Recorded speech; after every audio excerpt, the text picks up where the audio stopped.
be there getting away. Hey, ABC. This shit easy like 1, 2, 3. Listen to me. Show your little ass how to catch you a beat without catching a seat. Ooh, y'all know what's going on, man. Loyalty forever. That's loyalty for life, not for a little while, man. Y'all know I'm back at y'all, man. But today I got something special for y'all, man.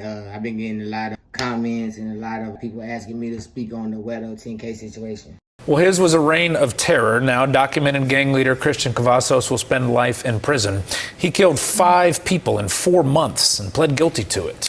So y'all know I normally don't get into the daily news or the daily gossip or the tea or none of that type. But this been coming across my desk due to the fact that Guero10K, who was a rapper from Houston, was now in the penitentiary. He's now in the Texas prison, right? So now it's coming across my desk, and this story kind of big. It kind of washed through media this past few years, you know what I'm saying? But what happened with him? Local rapper, 5 bodies, old people, young people, didn't pick and choose. Some innocent, some not innocent. I'm saying real raw dudes from what the media paint him, allegedly. You know what I'm saying? Guero10K was an up-and-coming rapper out of Houston with a ton of potential. He had a lot of influence as the leader of the infamous 10K gang. At the time, the gang had over 25 members, and Guero began to beef with another Houston artist, Cash Out Ace. Beef would lead to Guero letting off shots at one of Cash Out Ace's music videos, killing 2 people, including the cameraman, which had no ties to Ace whatsoever, including Ace himself, who would survive the shot to the head. In a later video, he would talk about losing part of his skull and having to relearn how to walk.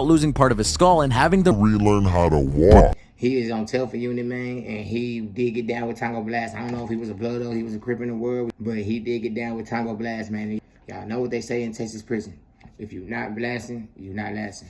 It's just a saying that comes from the Tango Blast. Like if you're Mexican and you're not blasting, you're not lasting. It has nothing to do with other races. It just has to do with the Mexicans. You know what I'm saying? Basically, when you come through there, you better be saying when you Tango Blast or you getting down with Tango Blast. You know what I'm saying? That's what he was down with. Allegedly, he went at one of his homeboys with a fan motor. I told y'all about the fan motor. I've been telling y'all about the fan motor gang. All this was on camera. He went at one of his homeboy with a fan motor. Later on was chilling and shit. While he was chilling, they was plotting and scheming. His homeboys trying to go blast and they got at him. You don't do that, you know what I'm saying? Nobody's bigger than the program in prison. But we gonna get down to the facts, man. I'm gonna tell y'all what I think could have happened, what I know should have happened, my opinion on a few things, and just let y'all enlighten y'all on some of the things that they're not showing y'all that's going on too behind the scenes, man. Being that, you know, man, I know about that Texas penitentiary. Not only that, some of my closest homeboys was the Blast, not just Tango Blast, but they was you know, high-ranking members of Tango Blast. Not that they have a ranking, but they were speakers. They were speakers for Tango Blast, had been part of Tango Blast for decades plus. You know what I'm saying? People I was real close to, man. Shout out Ray, shout out MJ, shout out Gambino, just shout out my partners, man, my Tango Blast partners, man.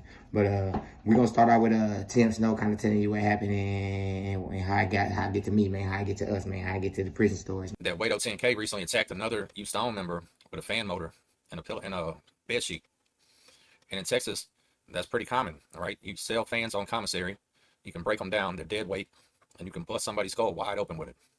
I mean, you're going to get on that life flight, and it's going to, basically, he just did a second person like he did Cash Out Ace. So, for whatever reason, Guero10K got into it one of the homitos, you know what I'm saying? And this happens all the time in prison, gang. Like, it's a little unspoken rule, like an unspoken law, like, all your problems, all your beefs, all your fights, they all going to come from your homeboys because that's who you spending the most time with.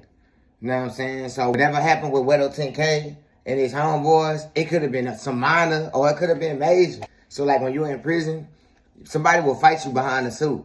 You know what I'm saying? And then you got somebody that will actually try to unalive you behind that same suit. And you have people that's like, bro, you gonna do that behind that? That's nothing. But who is you to say that that soup is nothing to that man when that man probably haven't ate all day and you got 3 mandatory meals? So if he missed the last one and didn't eat none of them all day, and that's the only soup he got, he willing to unalive some or be unalive behind that suit. So you can't tell no man in prison who has no freedom, who has nothing, how far he can go but take it behind something, behind his respect, or behind his morals, values, and principles.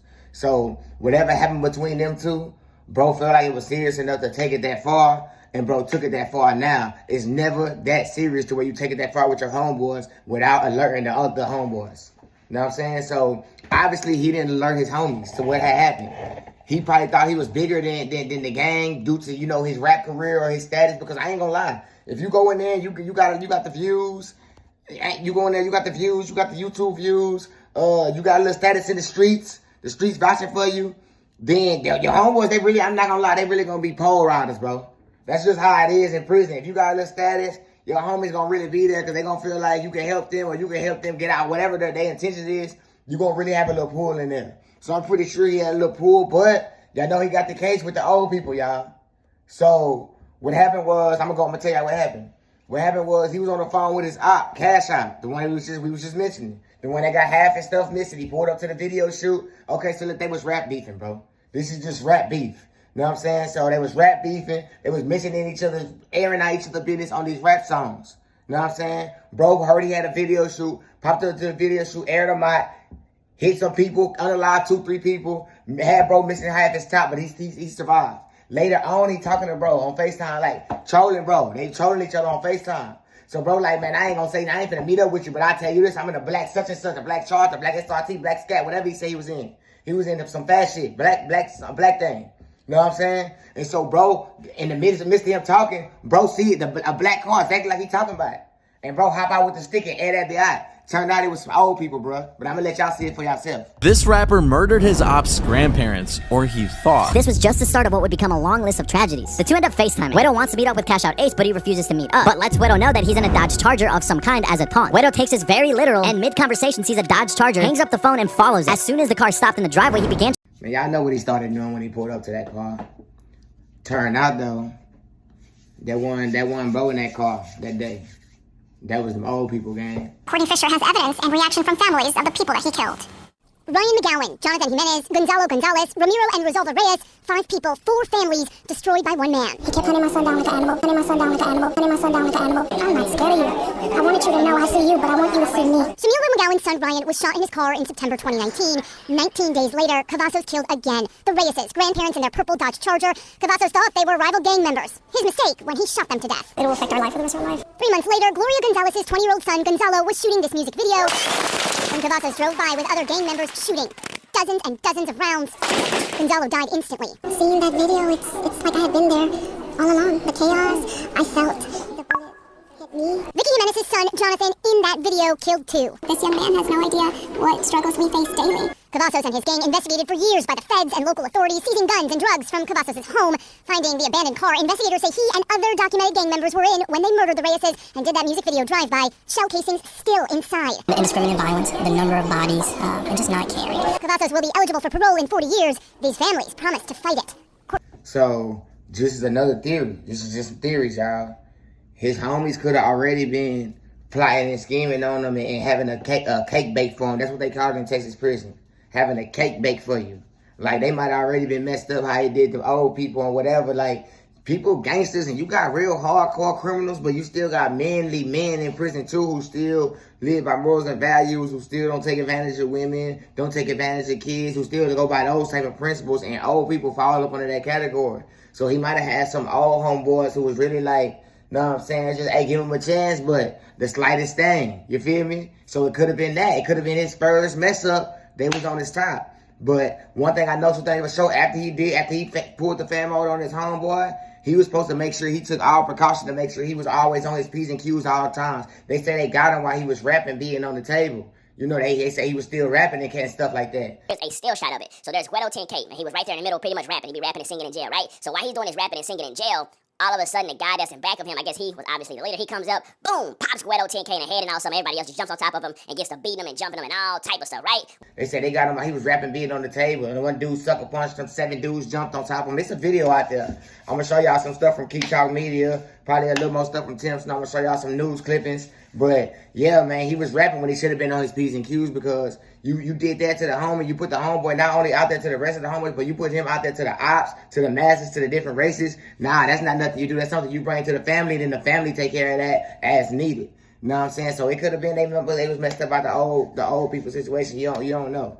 But one thing I know, Texas prison, when it comes to gangs and organizations, we understand it's old, man, and it's called rocking you to sleep. And it's where once your number is being called, once you get politicked on, and that number is being called on you to where you have to get popped. See, it's levels to getting popped. You can get a 5 pop, you can get a violation, you get a discipline, you get things like that. You can still walk, you might have to stay in the cell 3, 4, 5 days to heal up. And then you got the lifeline. And the lifeline is what you just heard Tim Snow speak on earlier. And the lifeline is where the helicopter has to land on top of the building to come get you, to take you to the hospital because time is that serious. You know what I'm saying? It's when brains and it's when stuff gets gory, heart starts. Yeah, it's when you need to be hooked up to machines and stuff like that. So that's what you got the lifeline. You know what I'm saying? And that's what they was trying to do to bro. They was 7 on top of him. Then they was trying to lifeline. So that means they already had politics on him. And the word had already been passed down. And everybody knew but him. You see, they rocked him to sleep. Hey, bro, run that new song you wrote, bro. Hey, homeboy, run that album. Hey, run that 6 songs you wrote. Just run them back to back, all 6 of them, homeboy. Rocking them to sleep the whole time. Everybody in the day room, everybody on the unit know, hey, at this time, on this section, this is what's going to happen. This how they going to do it. Everybody going to know it but you. And that's how you get rocked to sleep, man, when it comes to gangs and organizations. You will never know. And if anybody try to so much as give you a hint, look at you, give you a wink or anything, guess what? They get the same thing you got. I've seen it done before.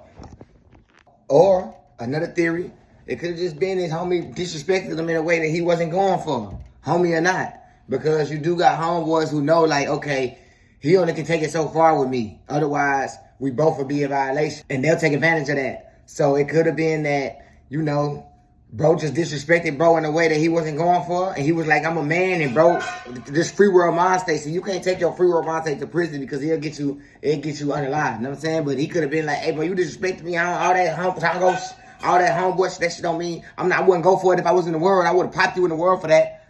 And so he might have just been on some free world and then did that. And whenever I'm a man, just on some G shit. You got people that's like that. There's nothing wrong with that either. He stood on what he believed in. But these are all just theories, man. It's gonna be hard to find out exactly what's going on. I got a couple of homies over there, so I'm trying to get the word right now as we speak. But y'all just stay tuned, man. And we're gonna go deeper and deeper into the Guero10K situation, man. The hard part be the getting away. Hey, ABC. This shit easy like 1, 2, 3. Listen to me. Show your little ass how to catch you a beat without catching a C. So